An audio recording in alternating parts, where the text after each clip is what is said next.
Good morning. Good morning. How the devil are you doing this fine day? Yes, there is snow up above. We're in preparations for Storm Goretti. Storm Goretti. Apparently the French named it. We've even outsourced the naming of our storms. What does that say about the current state of the UK? We can't even name our own storms. There's something weird going on over on Instagram. I don't know quite what's causing that. Let me take this away. Yeah, apparently the storm is due later today, hitting pretty much the whole of the UK, but from all I understand, not looking forward to that at all. Those in high ground, I think, are going to get it the worst. Dan Cullen is here. Good morning to you all. Good morning to you as well. Ken Hatcher apparently has sunshine. How has Ken Hatcher got sunshine when the rest of us are battening down the hatches awaiting the arrival of Storm Goretti? The contrarian Welsh, that's what it is. I saw Gary Muirhead here as well. Morning, Gary. Are you still at home, Gary? Or it'd be typical to go back to work just in time for this new storm to arrive and then send you back home again. Hope you're all fit and well. Very, very quickly. I haven't seen Andy Darvell yet, but if he's around, apparently winds of up to 80 miles an hour today. I think that will probably keep him at home. There's Jim saying, "Morning, peeps. No snow yet. No snow here either. No sun. I'm freezing," says Ken. Yeah, it's not as cold here as it was last week. Last week was bloody freezing, but we are braced for impact. Basically, my wife is toying with the idea to go and visit my daughter only lives about, I don't know, 5 miles up the road, but my wife is not big on driving in stormy conditions, so she's currently weighing her options.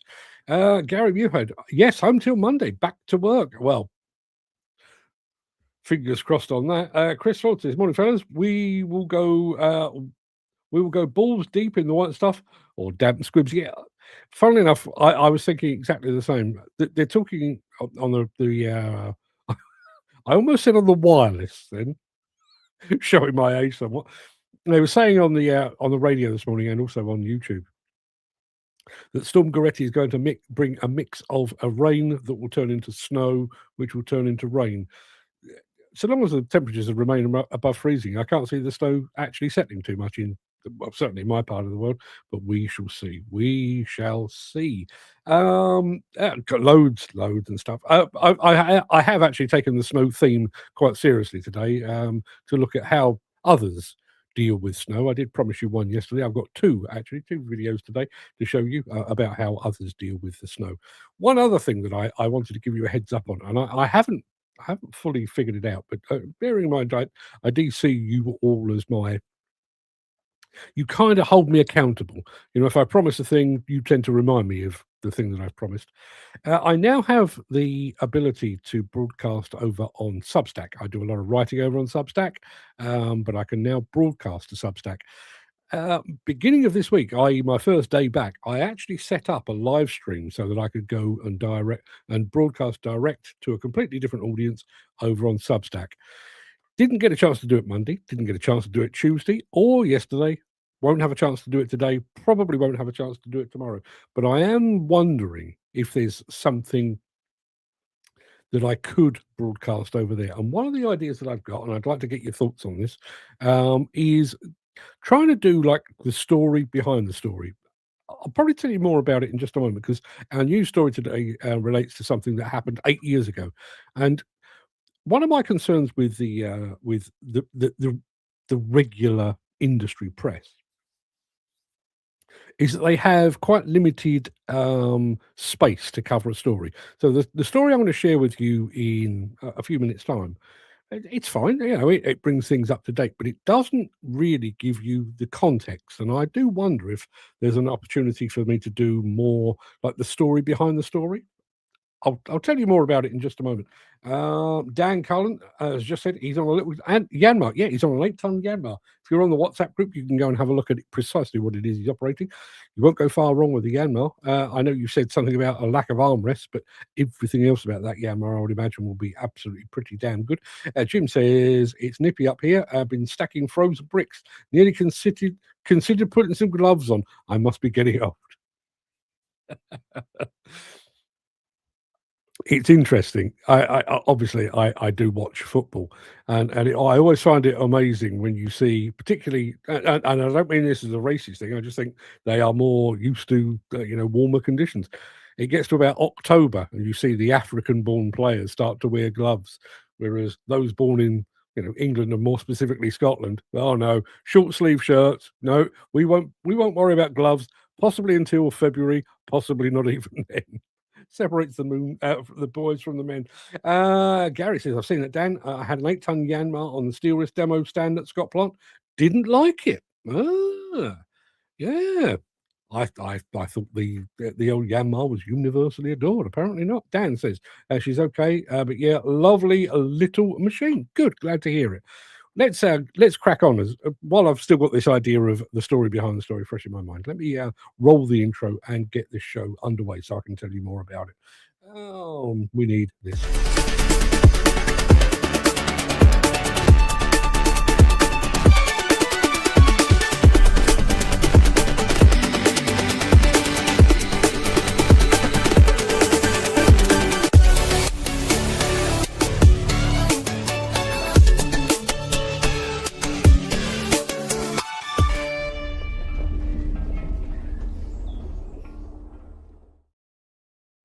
Yes, no tie today, by the way. I hope you've noticed that. I've dressed down for today. I say I've dressed down, I haven't, because I'm wearing a shirt from Carhartt, my personal workwear brand du jour. I love me a bit of Carhartt. I've got the hats, I've got 2 coats. I love me a bit of Carhartt. Carhartt, if you're watching and you'd like to sponsor us, I will take payment in clothing. Just so you know. Right, it is Thursday, the 8th of January, 2026. Welcome to the Breakfast Show. I am your host, Mark Anthony, the Walrus of Demolition, the Lord High Chancellor of live streaming, the authentic voice, the only voice of the global demolition industry. In today's snowy show, demolition German style, how they keep the roads open in snowy Montana, got snow, which some of you will have, do what the Norwegians do. It won't be easy, but you'll see. And a whole new perspective on a Komatsu excavator. Plus, in my morning monologue today, some things never change, but maybe it's time they did. Yeah, we'll get to that in just a moment. I'll hop over to the chat, see what's going on over there. Omar Vasquez has just joined us. Good morning to Omar Vasquez. Omar, whereabouts in the world are you? Where do you call home? Vasquez sounds like a Spanish name, so possibly Spain, I guess, quite possibly in South America somewhere. But Omar does not sound like a Spanish name. Omar, where are you? I'd love to hear from you. Have you not received any big announcements from any of the big manufacturers about what we can expect from 2026? Bits and pieces, particularly related to CES. I had a press release come through with some pretty shitty photographs, actually, from Bobcat this morning, talking about their display at CES and what they're doing. John Deere, if you got a moment, there's not enough for me to put it on the show, but they did a half-hour keynote speech at CES talking about autonomy in both the agricultural and the construction industry. There's that coming up. There is plenty. My personal feeling, Gary, to be absolutely honest with you, is that the manufacturers are keeping their powder dry, because when you think about it, we're now 2 months away from ConExpo. I would imagine all that they've got is currently tucked under wraps. But we'll be there, so we'll be telling you exactly what they've done. And I was miles away with predicting where Omar Vasquez is. He's in St. Cloud in Florida. Florida, fantastic. Thank you very much. What the hell is the time in Florida right now? Is that 8 hours difference? It must be the early hours of the morning there, surely. Or is it late at night? I can't actually do the math. But Omar Vasquez, thank you very much indeed for joining us. You're very, very welcome. Have your ticket booked? My ticket is booked. Incidentally, not only is my ticket for that booked, Fred and I'm taking the wife and my daughter as well. We're going to Vegas for the ConExpo show. We're back about 7-8 days, I think, and then we're going off to Verona for the Samota gathering. The manufacturers that are attending Samota will be kind of giving us an indication of what they're planning to show at Samota as well. So yeah, we've got loads and loads coming up. And again, if they are European manufacturers that maybe aren't going to ConExpo, I would imagine they're keeping their powder dry until March as well. But watch this space. Ken Hatcher says it's 5 hours difference, so 5 hours back. So it is the early hours of the morning. Ken says, "See you in Las Vegas." Yes, you most certainly will. Fred will be take. He's. I don't think he's booked. I don't think he's booked, but there. We had a bit of a disaster last time we were in Vegas. We went to it was his birthday. I don't know if you remember that. It was his birthday while we were in Vegas. And he wanted to go to the Top Golf, which is part of the MGM Grand Hotel. It's in their grounds. The hotel is that big, we couldn't find it. We were literally lost in the hotel for about 2 hours, and we never found it. But this time he's doing it differently. He's actually going to play the strip kinda goes that way, and he's going over there, out towards the airport. Apparently, there's a golf course that way as well. Although if anybody is watching and they would like to invite him to play at the Wynn, which is phenomenally expensive, it's something like $800 to play there. If somebody would like to pay him to do that, I'm sure he'd be very grateful. Apparently, Las Vegas is 8 hours. Yes, Las Vegas is most definitely 8 hours, which is particularly annoying when you're laying in bed, desperate for sleep, and somebody phones you from the UK, completely unaware of the fact that you're the other side of the world. All that to look forward to. So, yes, shall we crack on? Let's have a bit of news, shall we? Because we do have a bit of news, and this is going to kind of prompt the discussion about this story behind the story idea I have. So, here we go.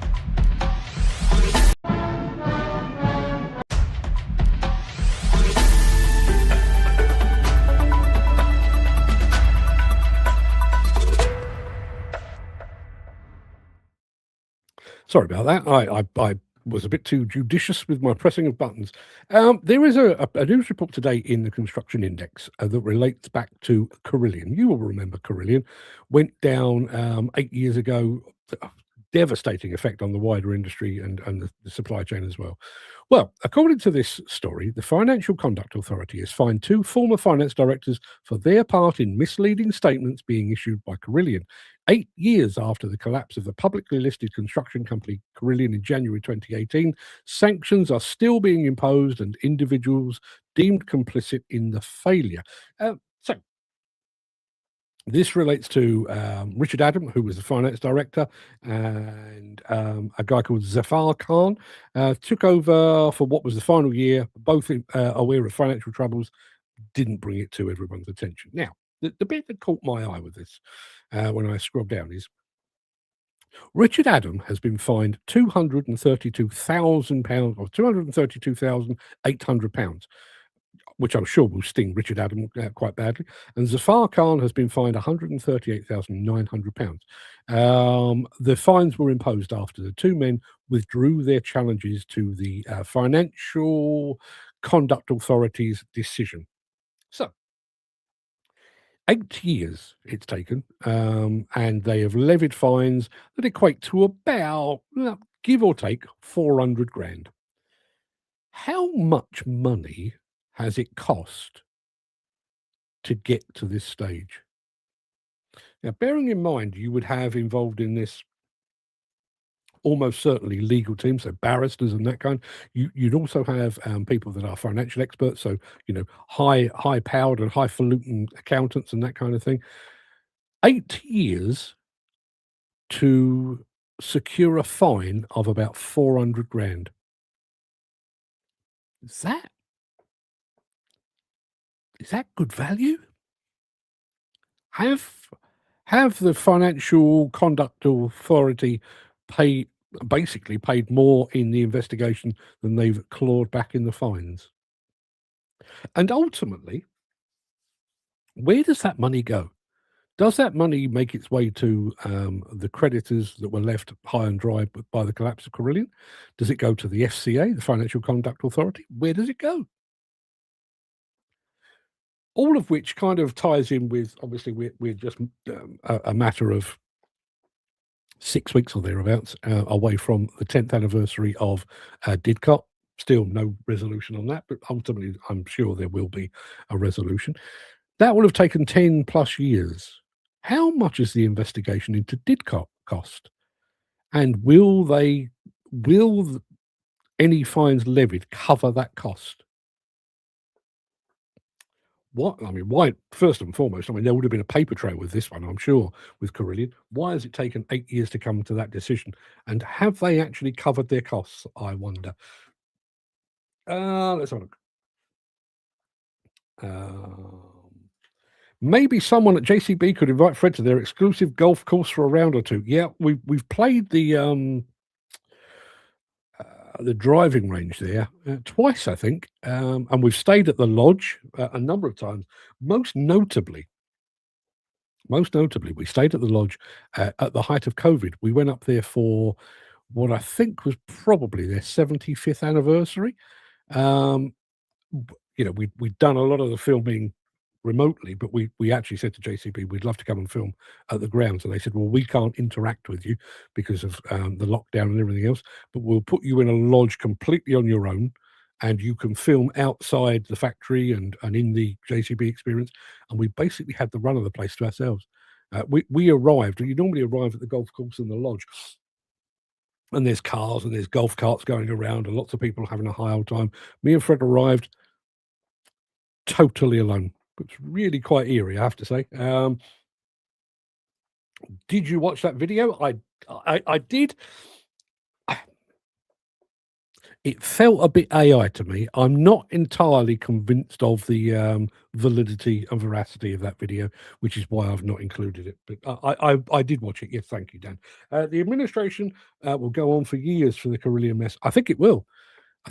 And again, I will ask the question, is it breaking even? There would be a certain irony, wouldn't there? That a company has gone pop, owing millions, and then we as a nation run up debts of millions investigating. It makes no sense to me whatsoever. And again, I do question, if there are, fines of 400 grand, is that going to filter back through the system to the creditors? And there were many. Or is it just going into the FCA's back pocket? My guess is FCA's back pocket to cover its costs. That'd be probably 3 times the finest. Not sure what that is. It's all the fallout from Carillion disaster. Small companies that will never come back. Yeah, shocking. Yeah, absolutely. And what they're talking here about being misled by those within the company, which is unforgivable, and I think it's only right and proper that they should face fines and some kind of prosecution. I have no major issue with that. But Carillion would have had a bank, possibly several. The bank would have seen the black hole gradually getting bigger and bigger and bigger. At what point does the bank go, whoa, hang on, fellas? This black hole is now linked to a far-flung galaxy. There will be no coming back from this. Is there not? Does it work the same as like working with doctors and psychiatrists, client-patient or doctor-patient clauses and that kind of thing? But surely you would have thought that the bank, regulated by the financial authorities, would. Is the onus not on them to say, red flag, fellas, Carillion, it's going tits up, brace yourselves? Apparently not the case. Come the glorious day when I am in charge of all these things, I will make that change. Anyway, should we crack on? I think we probably should. As I say, we've got a bit of a snowy show today, but we're not starting with the snow. In fact, we're going to start with Caterpillar, and then we're off to Germany, where it is not snowing. At least it's not in the video.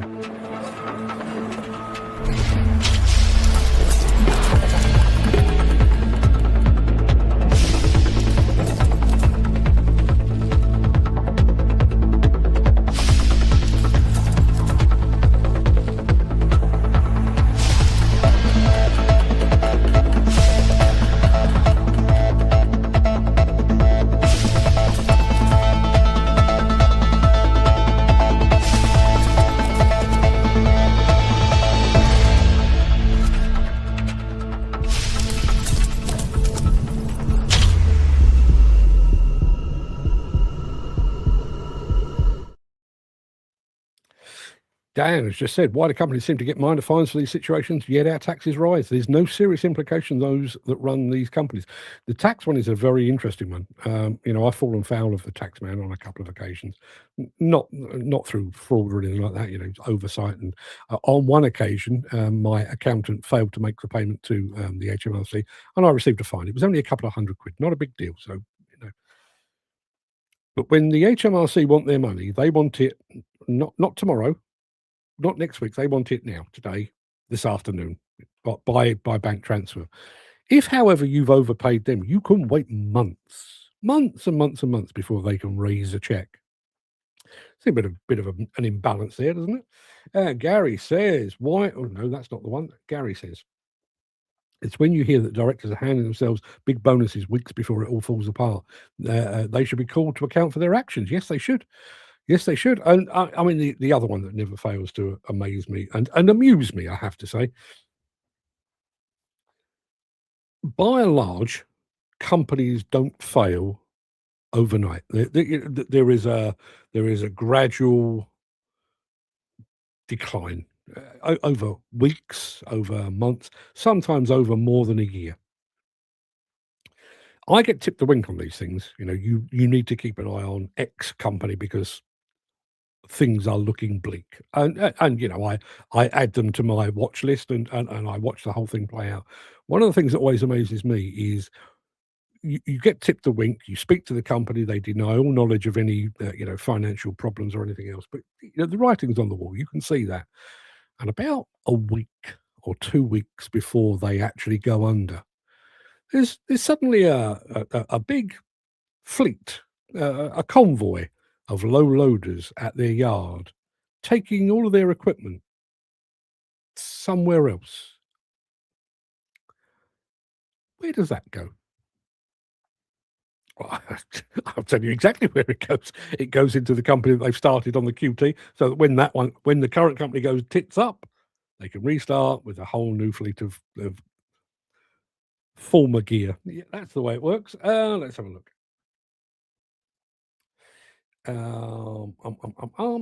Dan says these guys shouldn't be allowed to run or be in a company position. Listen, I know of people that have. Listen, I've had a failed company. I like to tell myself it was through no fault of my own. But with the benefit of hindsight and maturity and stuff, we kind of took our eye off the ball. We went down. I mean, in actual fact, we didn't end up owing anyone anything. The bank pulled the plug. We paid back everyone, privately, and our ledger, as it were, was completely balanced. So I've got no qualms about that whatsoever. And as I say, I've had a failed company. I've come back, and I'm doing okay now. What I would say though is, once I think is one failure, you go, oh, well, shit happens. Two, well, it is a bit of an up and down industry. It's not always easy, but by the time you get to having your third company failure, as Dan has rightly said there, you'd think that Companies House or the authorities would go, yeah, you sure? Yeah, your track record ain't that great, mate. It really isn't. Yeah, are you sure you want to be a director again? Because we will be keeping an eye on you. But they apparently don't. Why don't they face fraud charges? Some of them do. I think they had the mentality they're too big to go bust. I think the same applies. I think, Gary, you're absolutely on the money with that, and I think the absolute same applied with ISG. Way too big to fail until they failed. Yeah. Dan says, "Yep, like Squib and a few others, these machines missing. How come they can't find them with all the technology in the machines there?" Well, you'd have to say, if you've got weeks in which to plan the disappearance of your equipment, maybe you have time to switch off your telematics or to rip out the sensors or whatever it might be that you need to do. Anyway, that's all by the by. I'd completely forgotten. So you saw the article that I showed you in Construction Inquirer. I'll put it back on the page there. So you can see from that it's I don't know, probably 400 words. There you are. That is the article in its entirety. Okay, no, that, they've done a perfectly good job. They've brought the story up to date, but there's no context to it. There's no thought of looking back. Now they're pushed for space, and the way that all these construction magazines work is they're on an editorial advertising ratio, usually about half and half. So for every page of advertising, there's a page of editorial, and vice versa. So particularly when you're talking about print magazines, I know that's a website, but when you're talking about print magazines, there isn't always space to go back and look at these things. I have no such constraints. If I decided that I wanted to spend a whole hour talking about what led up to, how Carillion came to be, what led up to their failure, what's happened in the 8 years since, I'm free to do that. Now, is that something, I'll ask you outright, is that something that you would be interested in? And that's just one example. That's just one example. I've had a report come across my desk today as well about the fact that there's been a new report from the Investors in People organization that suggests that something like a fifth, 20% of all people employed in the built environment, so demolition, construction, and thereabouts, would consider a career change. Now, bearing in mind we're already deep in the sand trap as far as the skill shortage is concerned, when you've got another fifth of the workforce who could quite easily walk away, that, to my mind, seems like something that requires a bit more thought, a bit more consideration, a bit more study. Is that the kind of thing you'd be interested in? If so, let me know. Gary goes on to say, it's when they fold a company owing you money and start a new one and have the cheek to ask you to work for them in the future with a new company. Yeah. Yeah, I mean, I know I heard one, and I found it both annoying and revealing.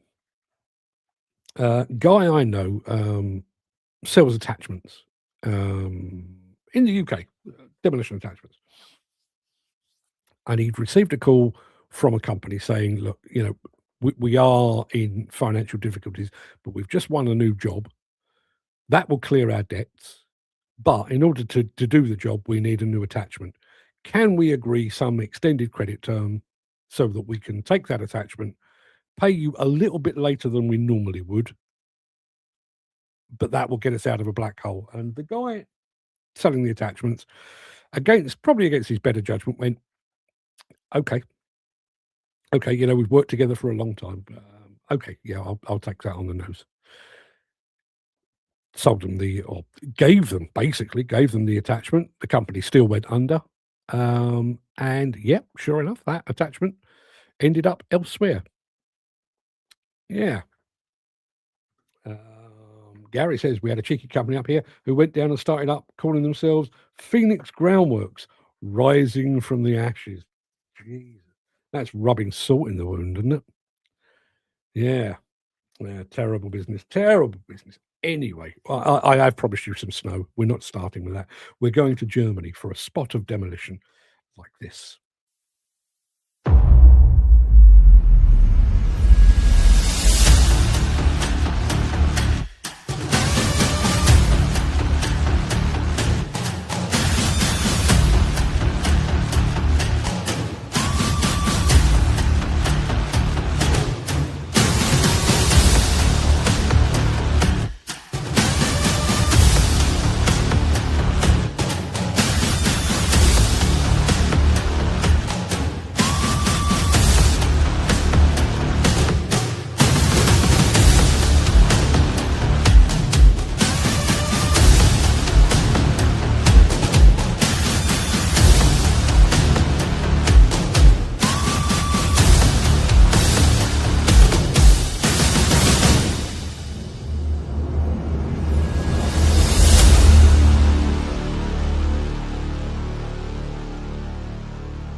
There you are. German demolition. And as Dan says, that is how you take it down.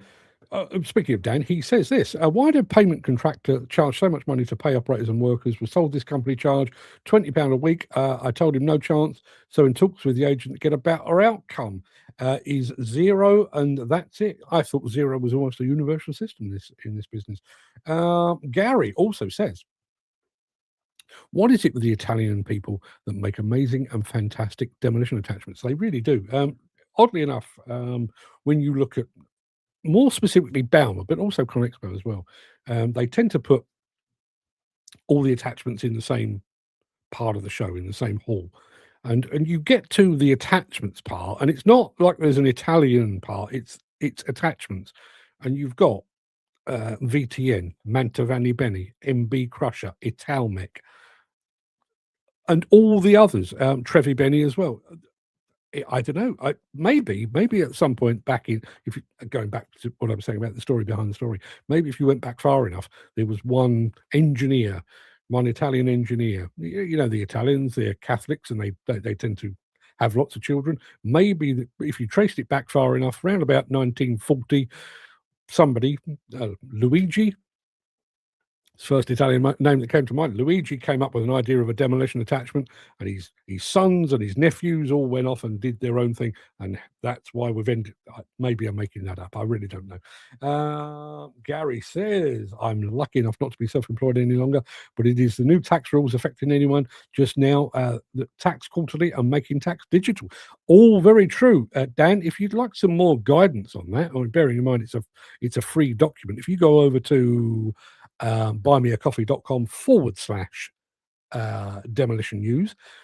We have a basically a bookstore. There's a bookstore there, and there's one talking about the actual changes that Gary's referring to in the UK tax system.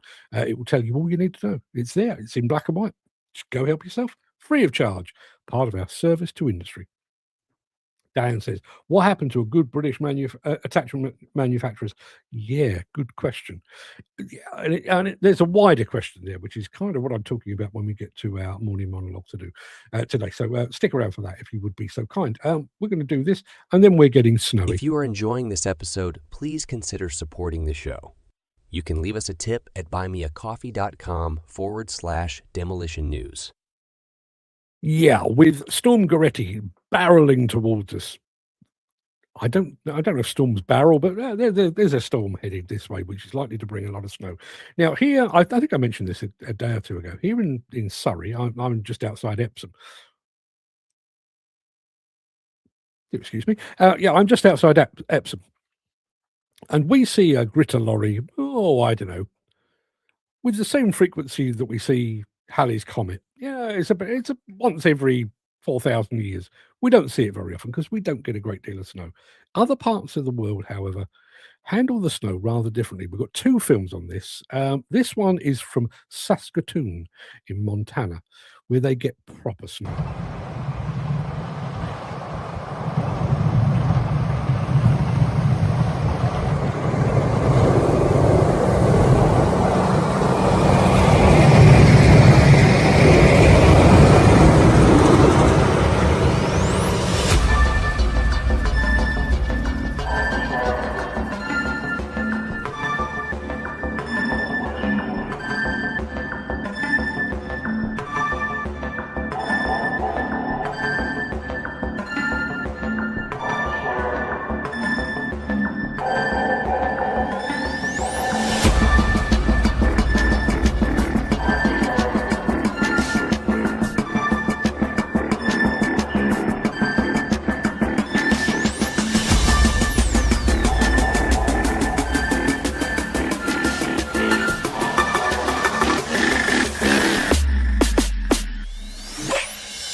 Going to say goodbye to Dan because he's out the door. Got to get back to it, guys. Stay safe and be happy. Enjoy your time off, Gary. Yeah, indeed. Speaking of Gary, he said this. I saw this morning a farmer in Aberdeen was helping pull out stuck vehicles with his tractor. Council had told him to start clearing the roads. And he said, are they paying him for the service? I bet they bloody not either. After all, he's got costs to cover, i.e. his time, fuel and wear and tear on his equipment. Dead right. Dead right. Maybe the Aberdeen Council should have invested a little more wisely, perhaps. Jim Turner enjoying the tune there. Yeah, what you didn't see there, to do what? Must be a hair or something in my mouth. Don't ask.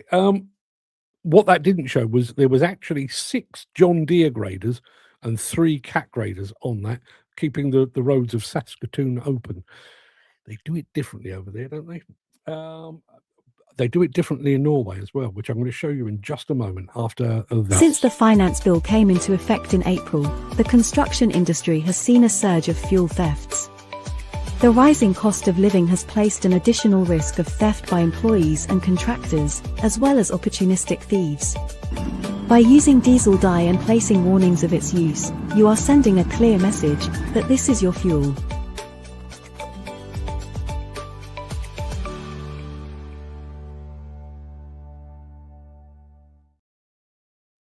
Yeah, we've seen how people clear the snow over in Montana. Now we're going to see how they do it rather differently up the top of a mountain in Norway.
What a fantastic landscape, eh?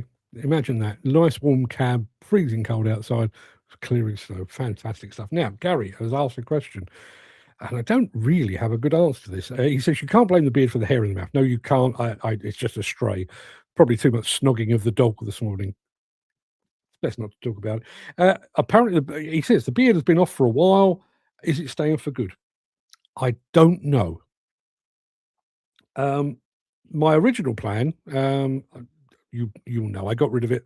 My original plan was to grow it back over the Christmas period, but with family photographs and stuff like that, having a bit of stubble on just made me look scruffy. So I thought, well, I'll leave it a little bit, and then maybe I'll go back. And now I'm looking at it thinking, well, I've got ConExpo coming up, I've got Samota coming up. Do I want to look scruffy, or do I want? So I'm kind of betwixt and between. I prefer my face with a beard. I have to be honest. My wife prefers it the other way around. She prefers it without. She knows nothing. But I'm just not sure I want to go through the scruffy bit before I get the thing that I want, if you see what I mean. Dan Cullen says, if anyone's looking for a proper phone holder, go to...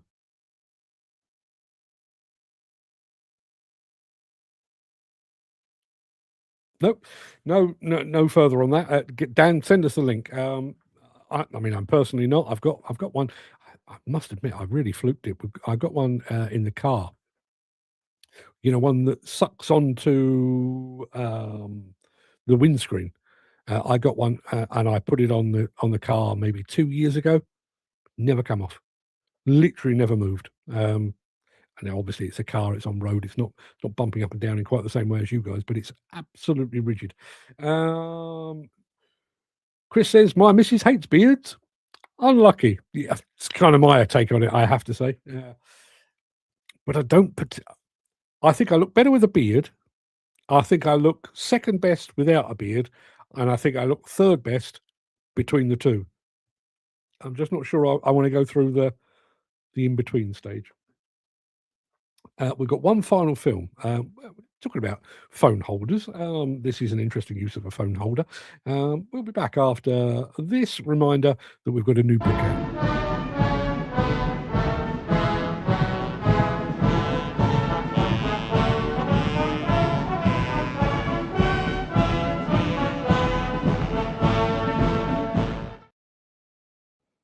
My apologies. I think I said that was Chris talking about his wife hating beards. It was, of course, Jim. I misread that completely. My apologies. And as Gary says, yeah, he's got a proper beard. I did find some photographs. I went to, I was originally going to Maine, but we never made it, for my 50th birthday, which was 10 years ago now, or more than 10 years ago. And we ended up in New York in the midst of a really serious winter. I mean, I've never seen quite so much snow in all my life. And I had a beard, maybe not quite gym level, but proper. And I do remember walking through Times Square, freezing cold, wrapped up, hats, coats, and everything else. And my beard was kind of flapping in the breeze. And I remember thinking that I've now done it. I've got a proper beard. Yeah. Chris, if my missus didn't like beards, I'd grow one just to be awkward. Well done. Spoken like a true bloke. Right, we've got one final film for you. Dan has mentioned phone holders. He still hasn't told us where we get these legendary phone holders. But they do give you an opportunity to do some interesting things, like we've all seen the view out of an excavator window, looking at the boom, the dipper, the bucket. What about if you do it the other way around?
There will be some younger people watching, maybe some younger men, maybe some young single men, some men that are engaged to their future spouse.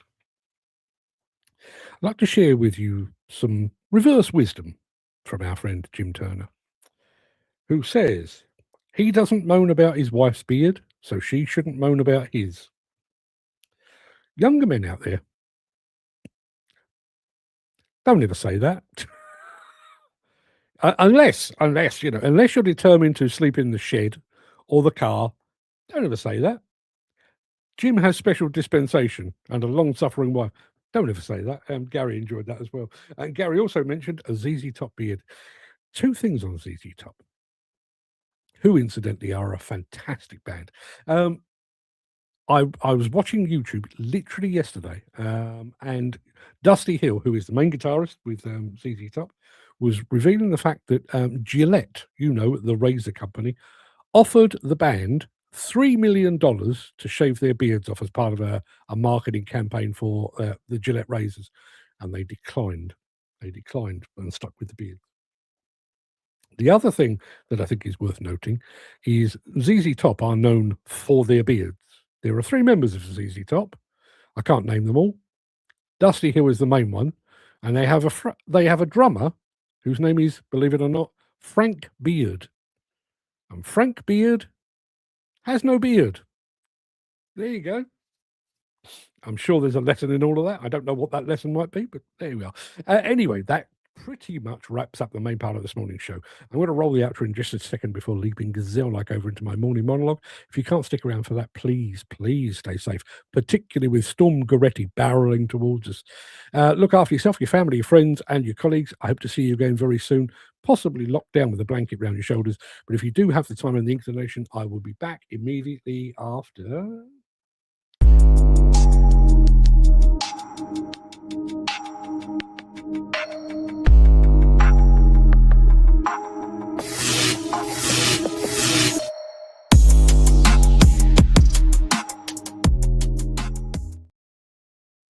Take a moment to look at the world around you.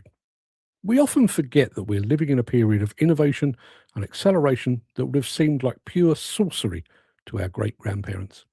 In the last 80 years, humanity has not just moved forward, we have leapt into an entirely different reality. In 1945, the first general-purpose electronic computer, ENIAC, occupied an entire room and could barely manage basic arithmetic.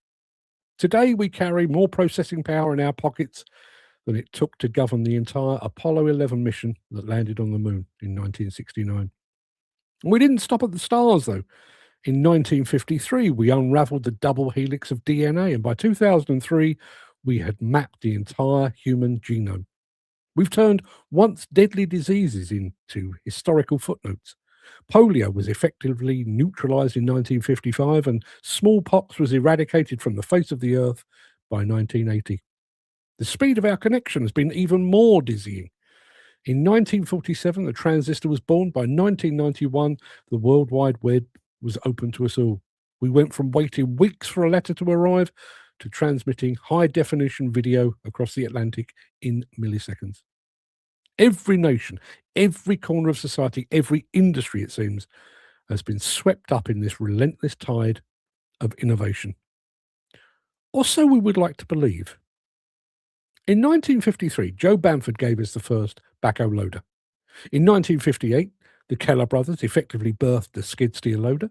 By 1962, Richard Smalley had unveiled the first iteration of what we now recognise as the mini excavator. It was an era of genuine mechanical pioneers. And then, nothing. The innovation didn't just stall. It's like we decided we'd reached the pinnacle of equipment achievement in the mid-20th century. Seriously, when did we last see the arrival of anything truly revolutionary in our sphere? We talk about demolition robots as if they're the vanguard of the future, but Brock's been selling those for more than 40 years. High-reach excavators, they've been munching on the skyline for well over 3 decades. There have been some great machines along the way, of course, but by and large, they are purely extensions of what's gone before. The latest iteration of the JCB backhoe loader is packed to the hilt with technology and systems to make the operator more comfortable and more productive.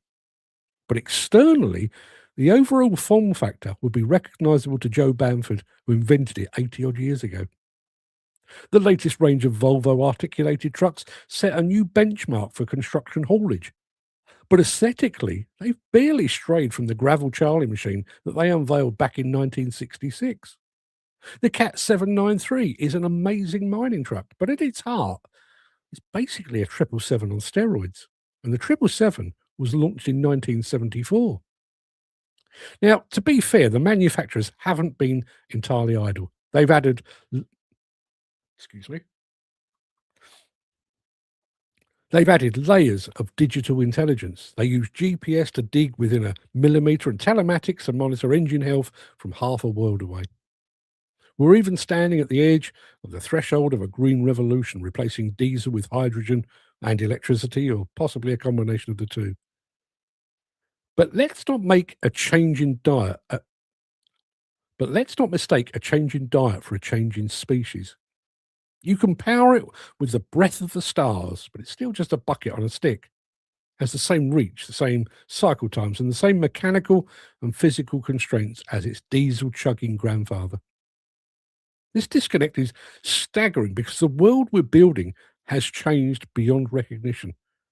We're currently locked in a vertical arms race, pushing our skylines into the clouds, soon to crown the first 1 kilometre tall structure. We use autonomous drones and digital twins to manage projects with godlike precision. The planning is digital, the design is futuristic, but the execution, we're essentially using a computer. Let me do that again. We're essentially using a supercomputer to tell a man with a very expensive 1950s shovel where to dig. When we look back at the giants like Bamford or Smalley, they weren't just engineers, they were explorers, kind of. Because when man reached the source of the Amazon or the summit of Everest, they didn't just stop. They built submersibles to explore the deep, and they built rockets to explore the stars. But in our industry, we found our source of the Nile in the 1960s, and then we set up camp. We reached our summit, and instead of looking for the next peak, we've spent the next 60 years perfecting the tent. We're a species that went from the first powered flight to landing reusable rockets on drone ships in less than a century. Surely it's time we stopped asking how to make the cab more comfortable. It's time we started asking what comes after the bucket. Because while the rest of humanity is busy exploring the stars, we're still down here in the dirt, clutching the tools of our I do need to do that bit again. Because while the rest of humanity is busy exploring the stars, we're still down here in the dirt, clutching the tools our grandfathers left behind, waiting for a revolution that we completely forgot to start. There you are. I will go over to the chat in a second, but I was thinking about that. Well, I was obviously thinking about it when I wrote it, but thinking about it beyond that. We're now building higher than we ever have before. We're now demolishing higher than we ever have before. We have had, let's say, 80 years in the study of metallurgy, metals, materials. We now have computer-aided design. We now have 3D printing. You think about somebody like a Joe Bamford, and admittedly, he was a visionary, he was a pioneer. But in order to prove the concept of his first iteration of the backhoe loader, he had to build it. He had to bend steel, he had to assemble engines, he had to assemble gearboxes, he had to put all the hydraulics in place, he had to bolt all of that together and then take it out and actually work it to make sure that what lived in his head would actually operate in the real world. Today, we don't need to do that. We can analyze that all in a computer program, making sure that, all the load paths are correct and, where the stress areas are and everything else. We can 3D print parts of that machine to test them and to make sure that, that we have the ability to iterate faster and more thoroughly than at any time in the history of this industry. And yet, as I said, a Volvo truck of today looks a lot like a Gravel Charlie of the 60s. A mini excavator, yes, we've got tracks on them now, but not dissimilar to what Richard Smalley came up with in the 60s. Backhoe loaders, if you look at the thumbnail for today's video, when I put it up on YouTube later today, you'll see, the backhoe loader of 1956 and 2026. Yes, rounder edges, and we know what lives under the bonnet and everything else. But by and large, if you showed Joe Bamford, God rest him, if you could bring Joe Bamford back to the day and show him a 2026 backhoe loader, even ignoring the fact that it's got his initials on the side, he'd go, "Oh yeah, that's one of ours. Yeah, that's kind of what I had in my head 80 years ago." Why is that? And it begs a question in my head, and that was really the prompt for writing the article in the first place. Did we get lazy? Let me put it another way.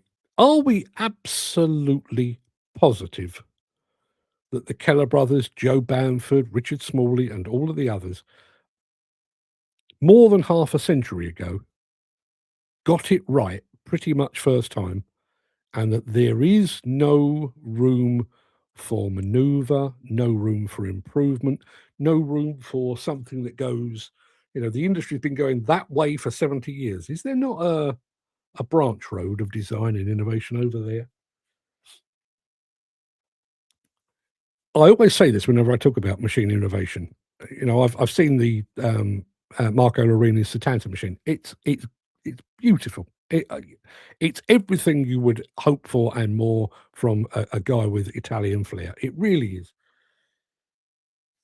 But we're still compromising. We're taking a machine that was designed to dig, inverting it, and now we're demolishing up. Given the fact that we are now demolishing buildings potentially from the 80s and possibly even the 90s, should we be using the same technology that we were using to demolish the buildings that were built in the 50s and the 60s, which we've already taken down? As I said, the construction of those buildings will be different. The height of those buildings will be much higher, and yet we're still relying upon that technology. Let me go over to the chat, see what you're all saying about stuff.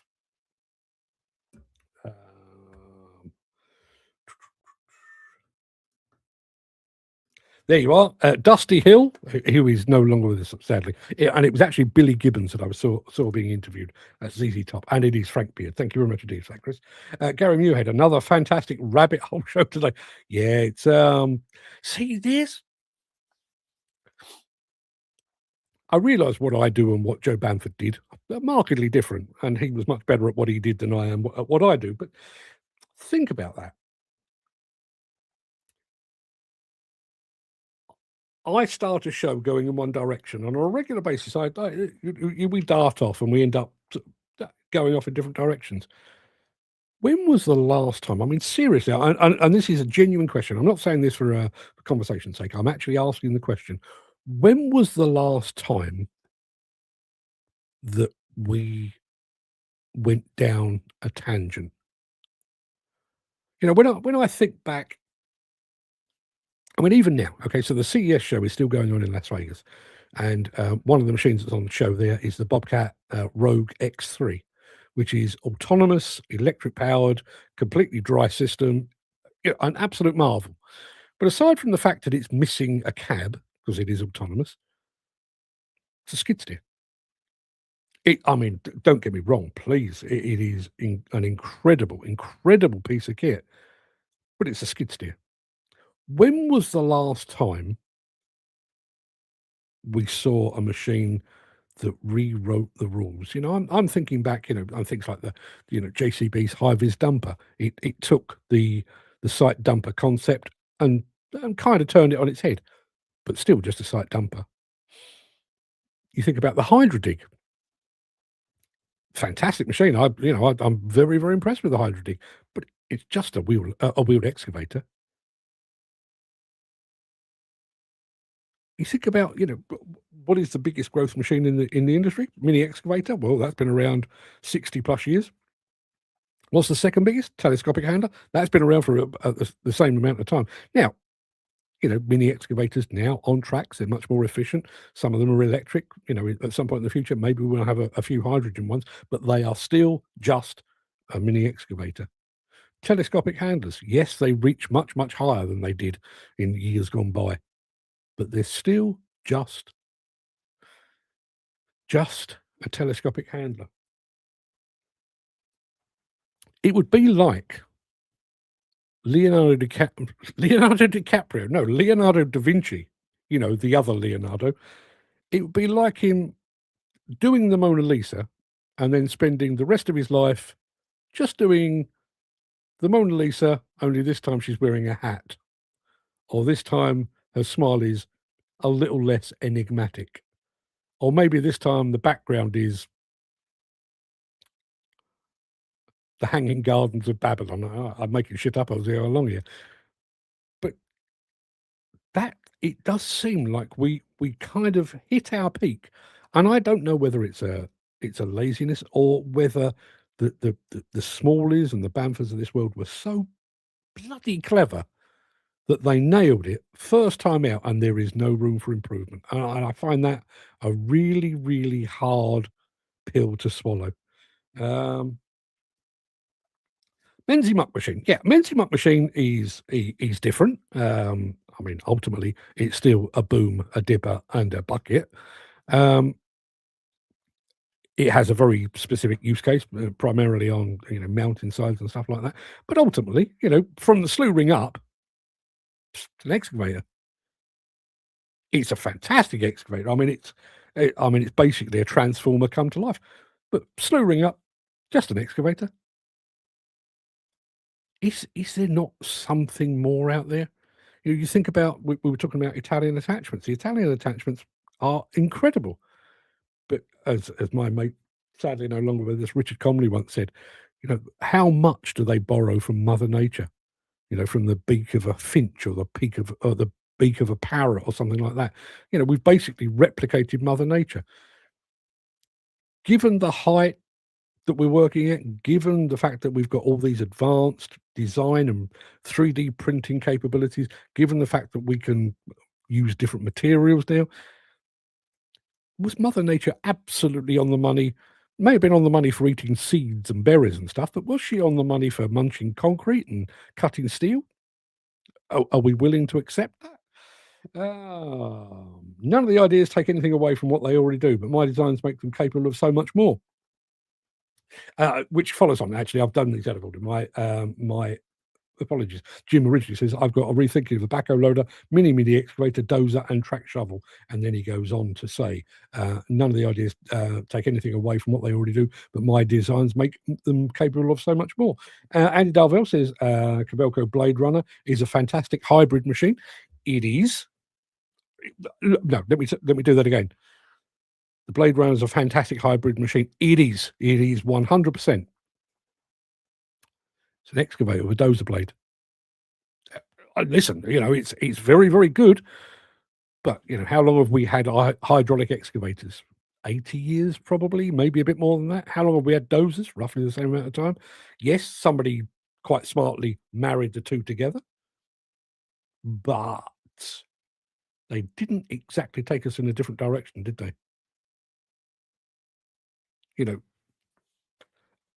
A Blade Runner can dig and can doze. Both jobs existed before. And I think that was kind of the thing that prompted this article in the first place, is the fact that the industry that we are serving with the equipment now is markedly different to what was envisaged. I think one of the reasons that the backhoe loader was so remarkable was at the time that hit the streets for the first time, the industry was largely still manual. It was Paddy with a shovel on his shoulder or a sledgehammer or a pickaxe or whatever it might be. And he stood there in his donkey jacket with a fag on. And, that would have been revolutionary. But bearing in mind the industry of then to the industry of now, and when you think about all that's grown up around it, if we built a canal back in the 50s or a motorway back in the 50s, You'd have hundreds of men, lots of them carrying literally hand tools, shovels, picks, and so on, and they would go at it. Then came the arrival of mechanization. Since then, we have developed electronic systems to map the site, to GPS control the dig depth, to monitor the stabilization of the material, to monitor compaction. We've done all of that, all of these add-ons, but by and large, thinking about compaction as an example, yes, we now have vibration and oscillation and stuff like that. It's a steamroller. They had steamrollers in the 50s, 40s. Maybe the manufacturers are fearful of going too far left, that it'll not be acceptable, or they won't sell anything too radical. And isn't that? I absolutely agree with that, Gary. I think you're absolutely on the money. And isn't that a sad indictment? Hold that thought. I'm going to go off. I've said this before. I remember, whatever it was, 10, 12 years ago, at the start of a season of X Factor. And Simon Cowell said something along the lines of, "We're looking for the new Amy Winehouse." Well, we already had an Amy Winehouse. She was still alive and kicking at the time, and she was marvelous. Saw her live, she was fantastic. But that, I feel, is how we do things today. Joe Bamford saw a gap, developed a solution, and exploited that gap. And that was the birth of JCB. The Keller brothers, you'll know from the history of the Keller brothers, who basically they invented the forerunner of the skid steer, basically to work in chicken sheds. And it never used to be a skid steer. It had a third wheel on the back that was constantly pivoting, so they could go between columns and stuff like that. But they spotted an opening, they developed a solution, and then they exploited that opening. Now, I believe, as Dan has rightly said there, I believe that we do far too much by study groups. Give you an example. You think about the movies in the movie industry.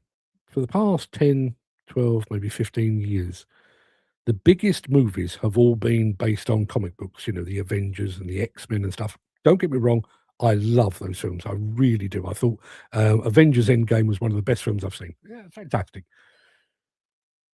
The problem was that they did the original Iron Man movie. It was successful, and that then set in place this notion of, well, let's just keep replicating that. I've already said, if you think about music, we never found another Amy Winehouse. I don't believe we ever will. But there was a whole generation of singers trying desperately to sound like Amy Winehouse. They look at originally Cliff Richard wanted desperately to be Elvis, but wasn't. Move forward 20 odd years, Shakin' Stevens wanted desperately to be the Welsh Elvis, but never was. They found a formula, and by God, they clung to it. As I say, think about in terms of industrial design. Think about the Model T Ford, an undeniable classic. It was the car that brought cars to the masses. And a bit later on, and I realise it has a troubled background, but you think about the VW Beetle, and yes, I realise it was designed by the Nazis. Never, let's set that aside for one moment. But they designed a car for the masses, and you think about how a Model T Ford looks and what it was capable of doing. You think about a VW Beetle, what it looked like and what it was capable of doing. Compare that to the cars of today. Even an average run-around car is sleeker, it's faster, it has better braking, it's way more comfortable, it can travel much, much further, it is endlessly reliable. Everything about it has got bigger and better and sexier and cooler, whereas a backhoe loader's a backhoe loader's a backhoe loader. Go back to here. No, we've had that one. There is a degree of that. If it's not broke, don't fix it. Yeah, but we we touched on this a while back. We are in the throes of. Well, let me do two things. We are decommissioning power stations. Most of ours are already gone here in the UK, but globally there's 1,000 plus to come down. Is the right way to take those down the same way that you take down a block of flats? Possibly not, but that's what we're doing. Compare and contrast that with the offshore oil and gas industry. We've got the North Sea full of rigs that are coming to the end of their natural life or already have.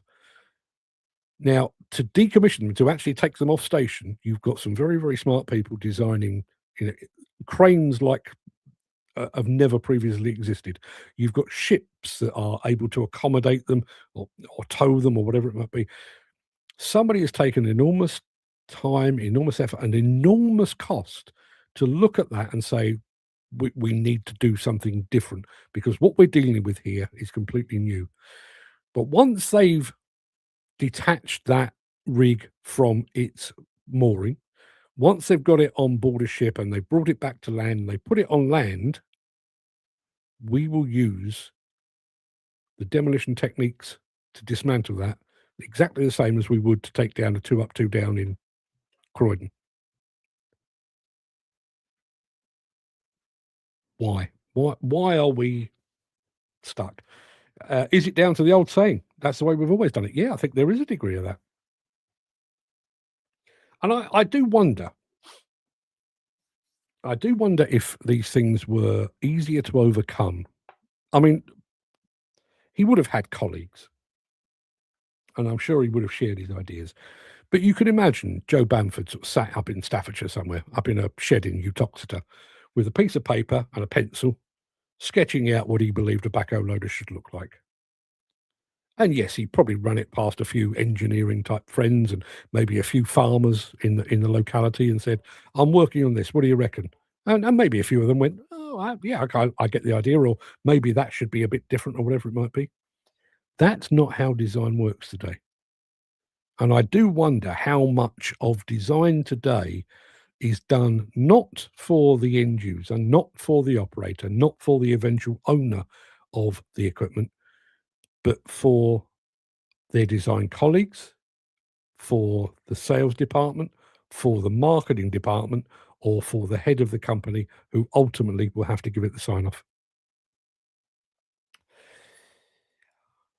Connor's School Bus 25 says, in South Carolina, good morning, by the way. I managed to see how good the cat did when tearing down a former diamond jewelry store that closed down for a future medical clinic. Cool, cool.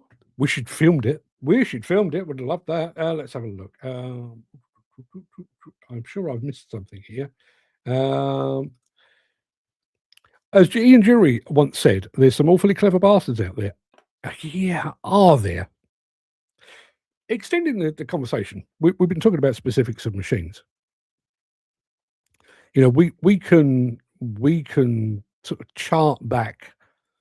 I've already mentioned, the Keller brothers, Richard Smalley, Joe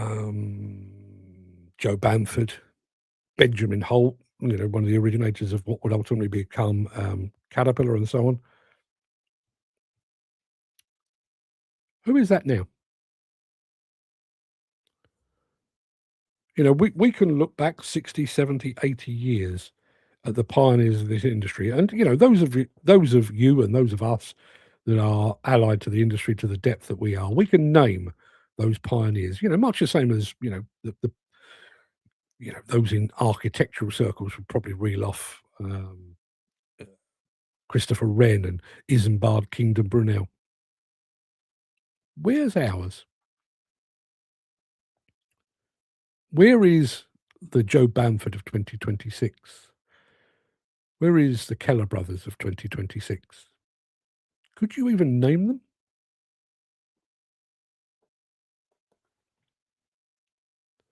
Dan says, I missed a few of your comments. I'm sorry, the comments were coming through thick and fast then, Dan. Bear with me a second. Let me just hang on a minute. Here's Andy Dovell saying, morning, everyone. Been doing the horse and dog walking again, keeping me fit at least. Fit as a robber's dog. Now, let me see. Let's see if I can find where Dan's comments have gone.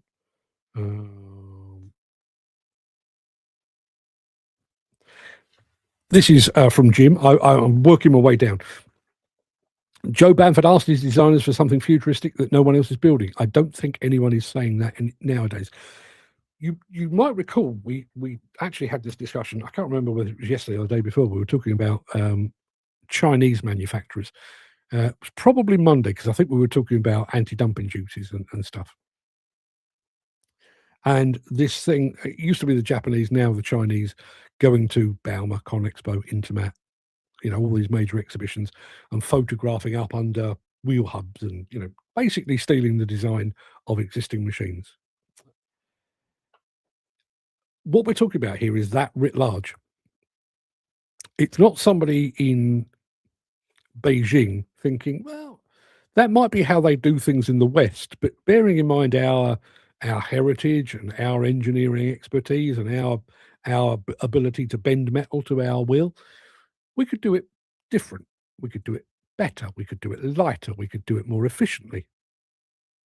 But no, what they actually do is take a look at what we've already got and build it cheaper. There's no innovation there whatsoever.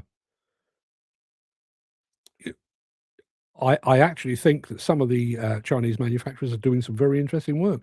Lugong, for example, XCMG, particularly in the field of hydrogen and electric, I think they're doing some really remarkable work. But by and large, they've just replicated what everyone else has done, and they've been a bit quicker with the battery technology. That's it. If you aren't first, you're last. Innovation is what makes you a household name. Yeah, well, again, household name. Who are the household names? Now, you might argue, Lord Bamford, Anthony Bamford, would be a household name. And I do believe he has turned a good company into a great company, but he is just building on his dad's legacy, isn't he? Where is the left field pioneer? Dan, this is one of yours. The British SED. No, the British said to be great inventors, but now people too interested in technology than invention of new ideas. I do feel like we have been a little sidetracked into stuff. I think we've got very good at. Well, we've got the basis of a machine, so we'll put a camera on it and we'll put a bit of AI under the bonnet, and it's not the same as inventing a whole new market, is it? Give you another example. Some of you will be involved directly or indirectly in the building of houses. Now, back in the day, houses were built, if you go back far enough, you had your stonemasons and your glaziers and your roofers and stuff like that. A lot of houses these days are built on a modular template. It's basically Meccano, but bigger. And yet we're still employing and deploying the same equipment that built machines old style, even though the houses themselves are new style. Weird, right? I'm waiting for the day when they make the practical removal machine that doesn't rely on mechanical force. Again, is that the best way? And we talked about this before, and I know Dan has said this before, about the fact that a lot of machines are designed in ivory towers, not in collaboration with the likes of Jim, who's got his ideas on machines, but not speaking to operators. And by the time an operator actually gets to take one for a spin, the machine already exists. They're not going to go back and change it. When was the last time, I wonder, that somebody within a construction equipment manufacturer, rather than designing something an upgrade or an improvement of something that it already exists, that they actually went out and did a sabbatical of 6 months, 12 months, 2 years, visiting sites and looking at the day-to-day problems that construction and demolition companies were actually encountering, and then going back and coming up with something that solved one or more of those problems. I wonder if that even happens at all now. Andy Darvell, you're absolutely right. Frank Beard was the only member of ZZ Top that didn't have a beard. Right, we've done that one. I feel like I'm missing more of Dan's, but I don't know where they are. No innovation, too much health and safety involved. Well, I've no problem with health and safety, but even that, when you've got the ability to build machines that don't actually need an operator,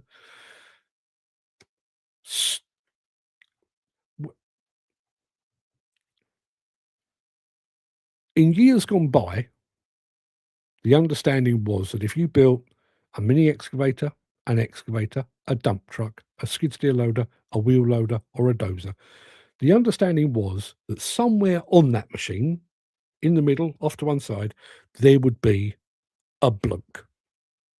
There would be an operator. There'd be a man or a woman. There would be somebody on that machine. We now live kind of on the cusp of an autonomous or partially autonomous industry. Now that we've taken out one of the key design elements, why do machines still look the same?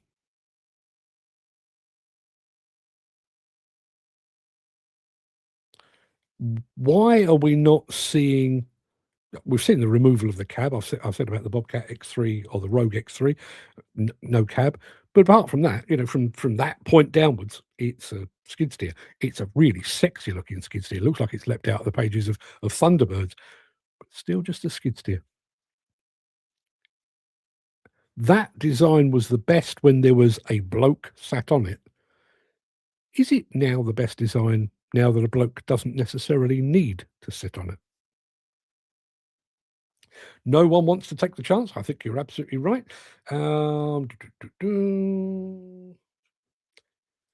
Gary says, it surprised me how a small country like Turkey can produce some amazing range of equipment and products like Hydromic does. Yeah. I mean, I think where Hydromic have been very, very sensible is that they've got access. They're not just building for the Turkish market. They've got, the Middle Eastern or the Central Asian market as well. But because we've now got quite a big population of Turks living in Germany, they've gradually conquered that as well. Only a matter of time. I mean, I know we've got Hydromic machines here, but I think if you get up close and personal with that opera cab, I think you'd be pretty convinced that it could be the way to go. Jim says the market is created through giving people something new. That they need. Totally right. Hang on, it's the same thing again. A market is created by building something new. Anything else is just copying and sharing an existing market. Yes, it is. Yes, it is. And listen, let me be absolutely clear here. My part of the industry is no different. And I'm not bigging myself up here, but I promise you I'm not. But out of necessity, I've chosen to do this in this format, or in a live stream, talking to the audience format. But the rest of the industry are still producing magazines that are out of date even before they've been printed, that they are then printing on dead trees, that they are then sending through the post to people that by and large don't actually read them anymore. We have the capability to go in a different direction, to be more useful and more helpful. I mean, this is a tiny, tiny example. But that change in taxation that Dan was talking about earlier is a potential obstacle for some people, and they need to be aware of it. I don't think that the government has done a particularly good job of telling people about it. I don't think this industry has done a particularly good job of telling people about it. So I took the time out. I did the research. I produced the thing. I'm giving it away free of charge. It's sat on a website for people to download. No other magazine's doing that. No other YouTube channel's doing that. I'm doing that. because that's what the market needs, which kind of brings us full circle. I'm not so set in my ways that I need you as my viewers, contributors, co-conspirators. You don't need to mend your ways. I will mend my ways to make it easier for you. So going back to Dan, he's got this potential issue with tax. Download it, Dan, with my best wishes. If it helps, brilliant. If it doesn't, my apologies. Who else is doing that? Nobody. It goes back to what I was saying about this story behind the story. Construction Index have done a perfectly good job of reporting what's happened with these two guys from Carillion being fined. But if you've just joined the industry, in the last 7 years, in all likelihood, you have no idea who Carillion was or what they did or what the problem was that took them under. Context? Should we not be offering some context?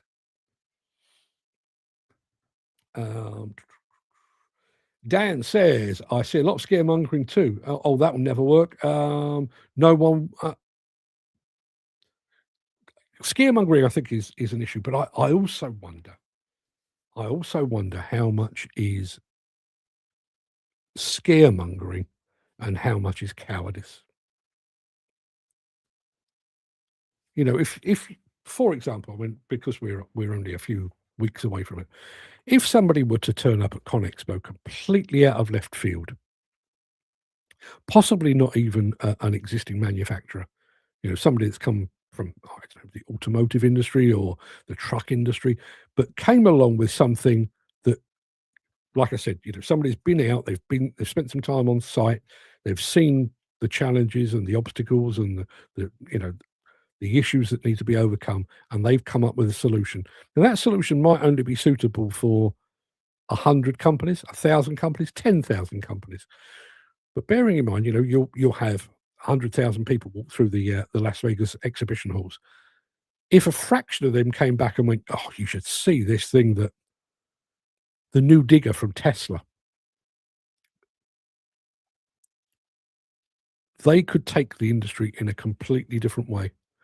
But what I'm actually expecting, as much as I'm going to enjoy myself in Las Vegas, is I will be seeing variations on existing themes.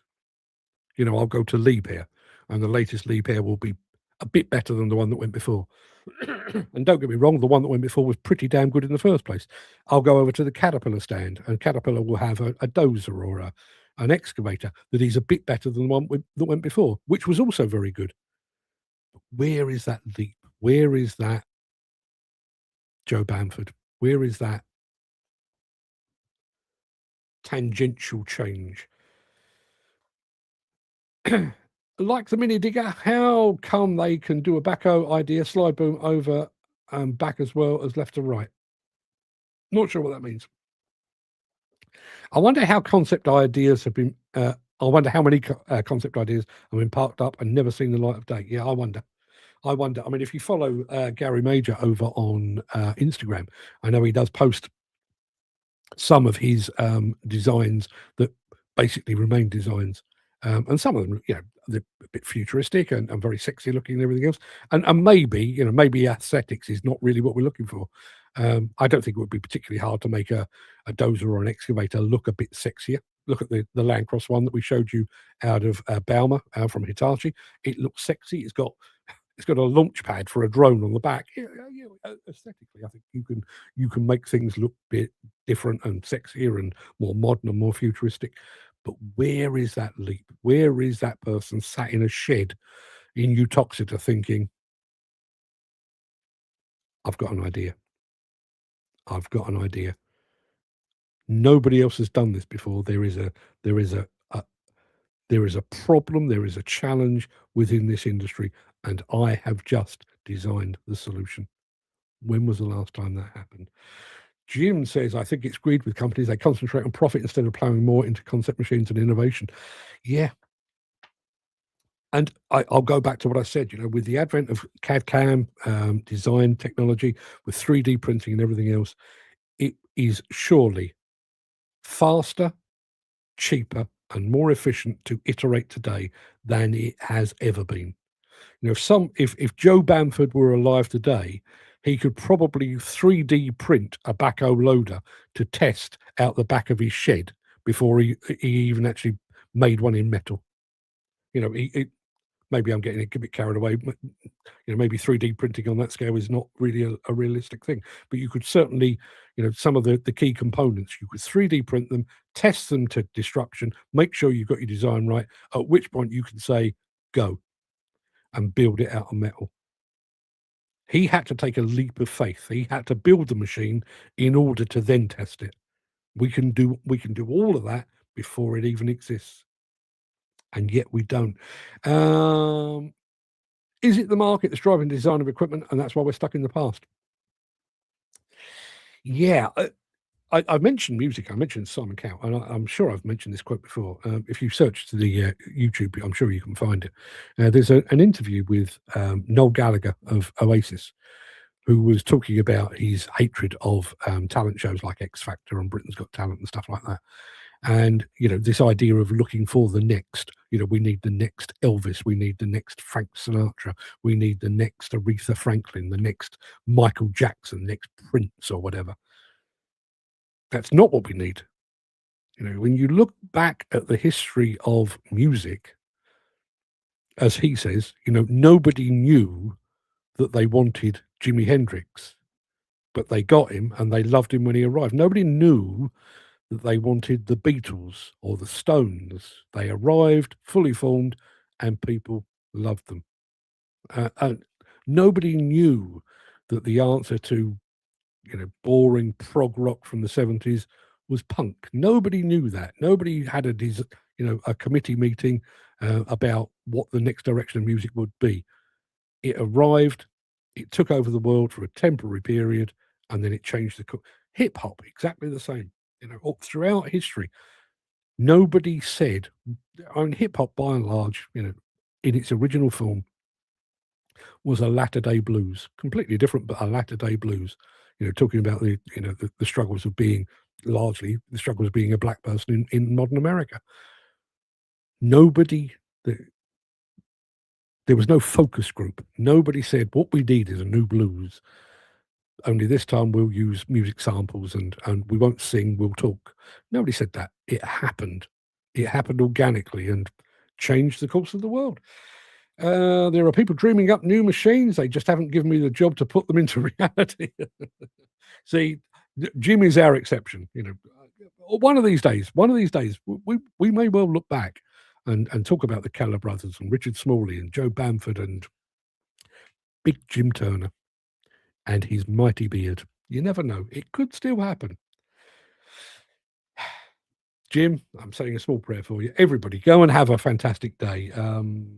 We're doing more of the same. We're back to talking about the current power state of the UK construction and demolition industry tomorrow. I'll tell you the headline of tomorrow's morning monologue. It is "This patient is sick." Gives you some idea of where I'm going. Hope to see you for that. If you are available, please join us. If not, I'll see you some other time. But have a good day, everyone. Look out for Storm Goretti, because apparently it's going to be bad. Stay warm. Stay indoors if you possibly can. And I'll see you all again tomorrow. All the best.